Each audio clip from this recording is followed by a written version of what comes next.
designer de interiores pode fazer obra? Pode ou não pode fazer obra? E aí? Oi, gente, tudo bem?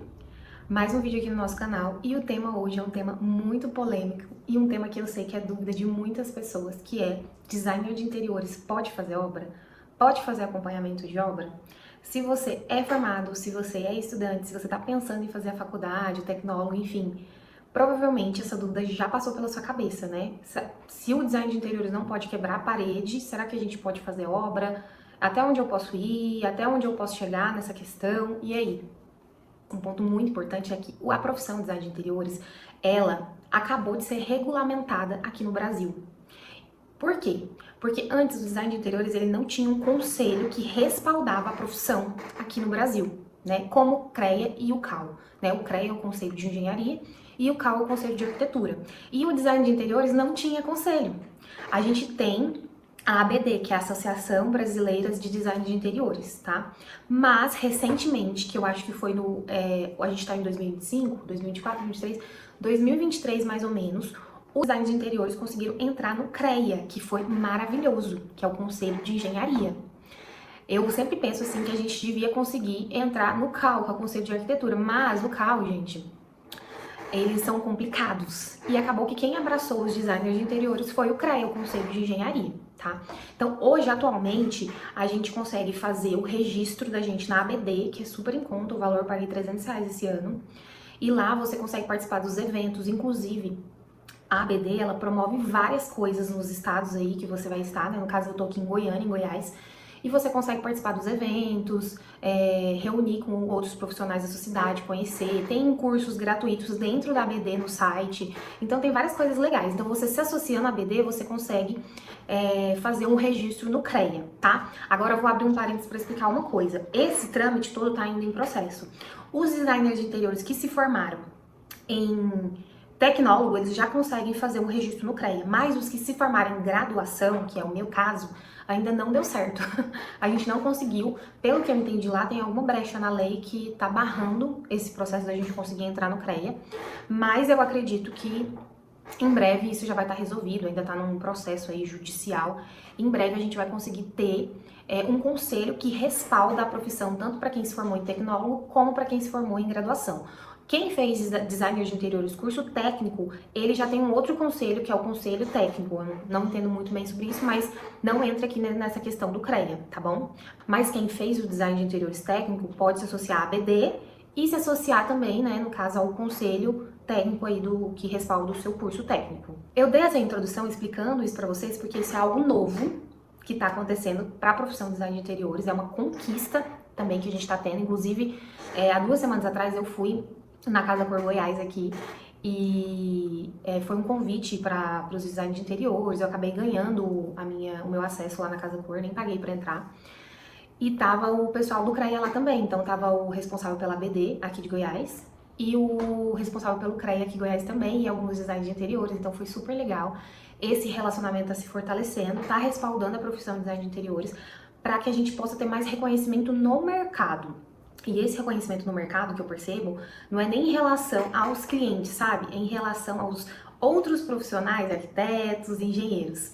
É o que eu vejo assim trabalhando no mercado hoje, tá bom? Mas isso é muito, muito bom pra gente como profissional. Quer dizer que a profissão de design de interiores está sendo reconhecida aqui no Brasil como de fato uma profissão tendo um conselho que respalda a gente. Resumindo, o que a gente pode fazer? De fato, gente, a profissão de design de interiores, nós temos restrições estruturais, né? Nós não somos engenheiros, nós não somos arquitetos e nós não podemos fazer intervenções estruturais em um ambiente. Então a gente não pode quebrar parede, a gente não pode sair demolindo as coisas, criando coluna, destruindo coluna, viga, enfim, a gente não tem esse respaldo nos nossos estudos para poder fazer essas intervenções.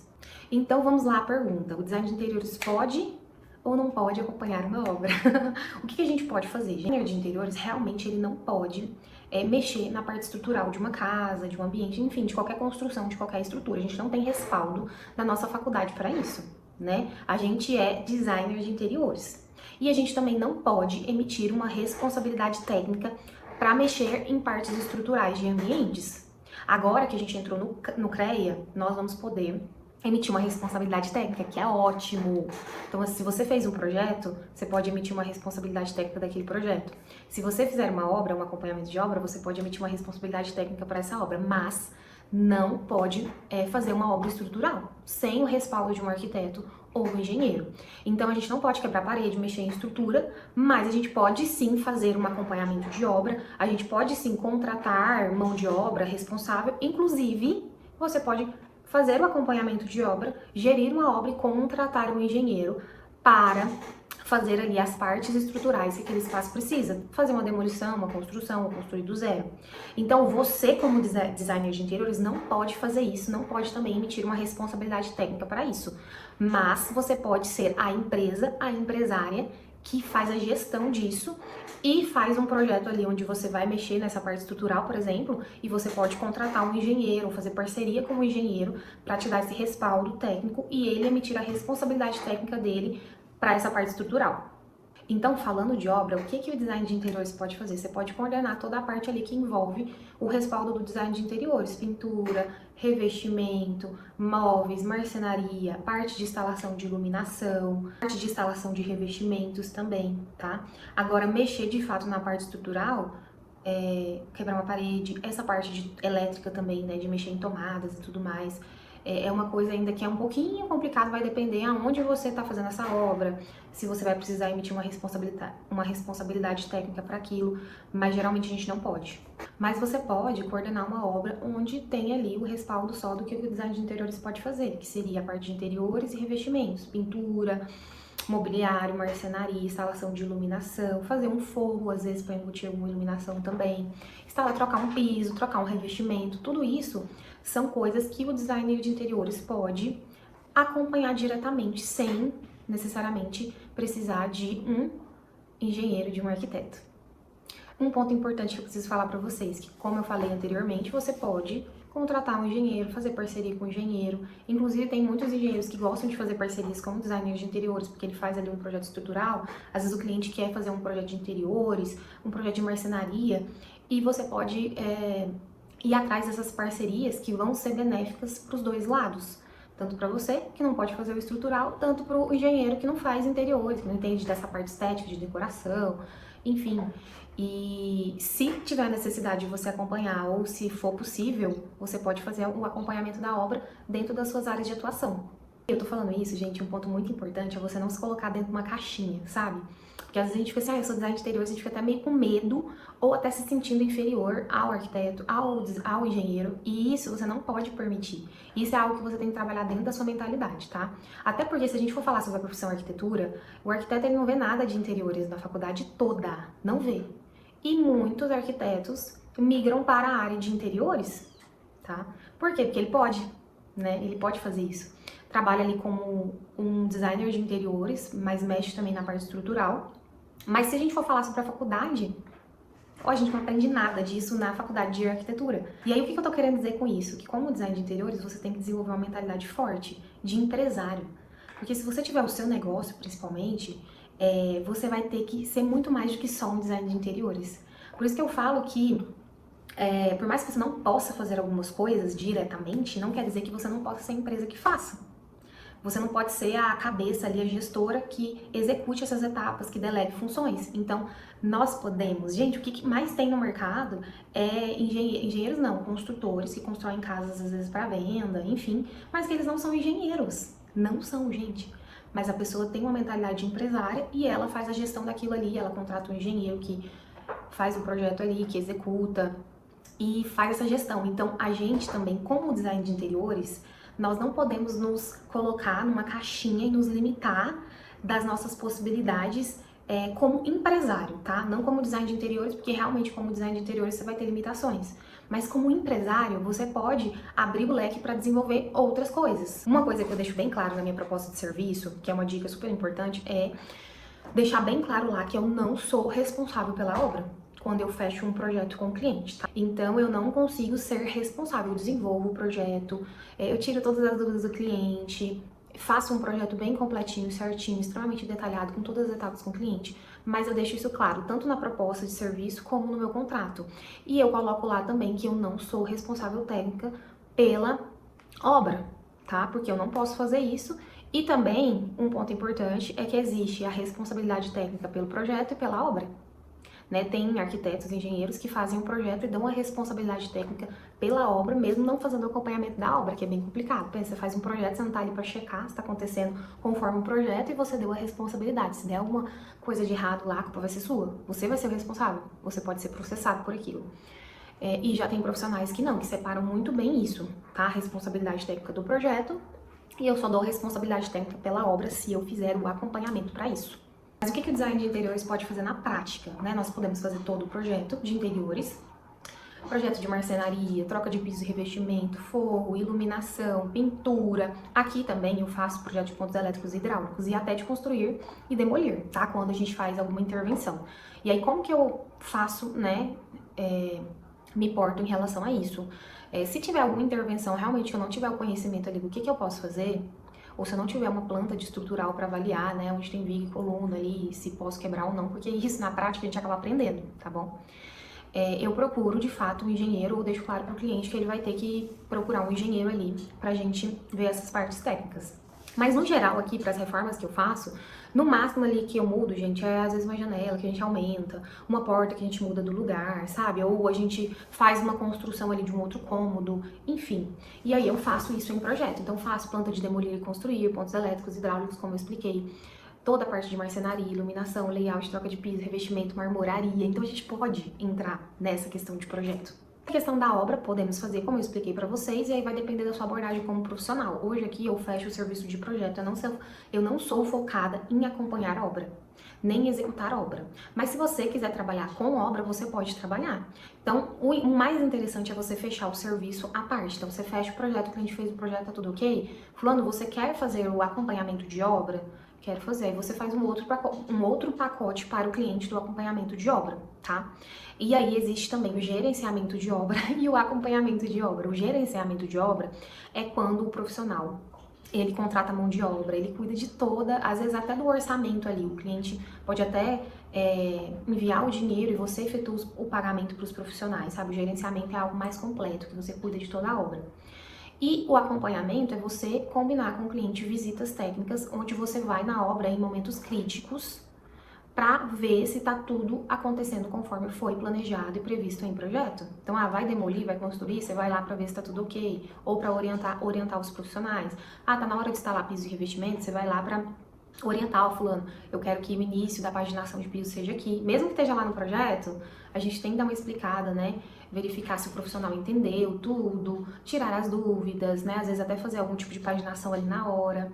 E isso vale para outras etapas também, a parte de pontos elétricos, iluminação, circuitos. Então você pode fazer esse acordo com o cliente, né? Fechar o projeto e depois fechar o acompanhamento. Por que eu não indico fechar essas duas coisas juntos? Porque pode ser que o cliente faça o projeto e ele fala, não, eu já vou executar a obra depois e tudo mais, de repente acontece algum imprevisto, ou ele coloca outra coisa como prioridade e não faça essa obra de imediato. E aí, como você fechou o pacote junto, você vai ficar preso àquele cliente, pensa. Então vamos supor que você fechou um contrato e aí você fez esse pacote completo e aí o cliente, você faz o projeto ali em 3 meses e aí você tá pensando, não, a obra vai demorar uns 6, então em 9 meses eu termino, né? Em 1 ano já acabou tudo. E aí, de repente, o cliente desiste de fazer a obra e só depois de 1 ano ele te procura. Gente, depois de 1 ano, os seus valores de projeto, de acompanhamento já mudou tudo. Tudo bem, você pode deixar previsto isso em contrato, né? De cobrar um outro valor ali pelo tempo e tudo mais, pode. Mas eu acho que é um pouco arriscado, tá? Então, hoje eu faço dessa forma. Eu faço o acompanhamento, eu ofereço o acompanhamento quando eu vejo que o cliente quer e precisa, após o projeto, mas eu não faço esse gerenciamento de obra e o meu foco também não é em acompanhamento de obra. O meu foco aqui do escritório é projeto. Outra coisa também que você pode fazer é trabalhar às vezes numa construtora ou no escritório de arquitetura e lá você ser responsável por obra, não tem problema. Se o responsável ali confiar, e se você tiver experiência para isso também, ou desenvolver, ir atrás, correr atrás, você pode sim trabalhar com obra, porque eu sei que tem muitos profissionais que querem isso, né?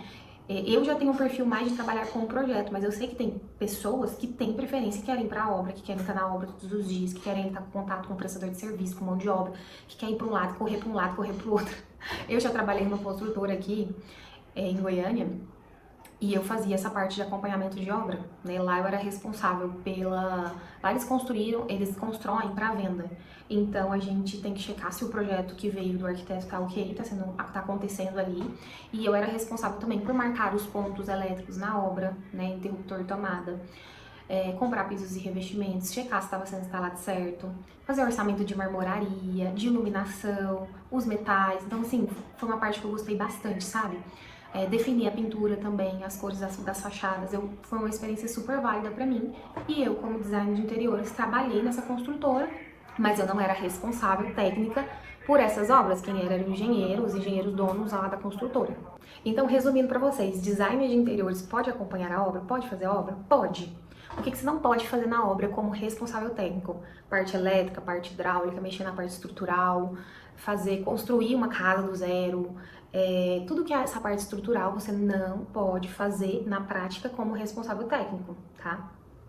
Mas você pode sim acompanhar a obra dentro ali das suas possibilidades de interiores, pintura, revestimento, marcenaria, iluminação. E se você quiser fazer essa obra estrutural, você vai ter que fazer parceria com o engenheiro, ou como empresa contratar um engenheiro ali para aquela obra e fazer a gestão desse serviço aí, tá? Que é uma ótima solução também. E é isso, finalizamos o nosso vídeo, espero que vocês tenham gostado, espero que tenha esclarecido para vocês se você pode ou não pode fazer obra. E a dica que eu dou para você é pesquise, estude, vai atrás, tenha conhecimento e principalmente tenha confiança de quem você é, do seu trabalho, porque a profissão de design de interiores é uma profissão maravilhosa, é uma profissão que a gente realiza sonho das pessoas, que a gente cria, né? A gente tem muita responsabilidade quando desenvolve um projeto e quando a gente faz o projeto executivo. Então, qualquer dúvida que você tenha, qualquer medo, assim, qualquer insegurança, pesquisa, vai atrás, se respalda para que até um cliente que vem até você, mas fulano, eu tô fazendo um projeto com você, ou eu quero fazer um projeto com você, mas eu vi que você não é arquiteto e tal, você tem que ter segurança para falar e para responder isso para o cliente, né? Olha, eu não sou arquiteta, mas dentro aqui do serviço de projeto, eu posso fazer tudo que tá aqui dentro do pacote que eu vou te entregar no projeto, tá? Ou fulano, de fato eu não sou arquiteta, mas eu tenho tantos anos de experiência, eu tenho profissionais ao meu lado, engenheiros, arquitetos, que me respaldam para qualquer tipo de solução estrutural que eu precisa fazer aqui no projeto, tá? Então a gente precisa também ter essa confiança para a gente se posicionar no mercado e diante dos clientes. Eu não tenho, assim, problemas com os clientes em relação a isso. Foi poucas vezes que isso aconteceu. Mas se acontecer, e principalmente se você for fazer obra, você vai precisar desenvolver isso, tá?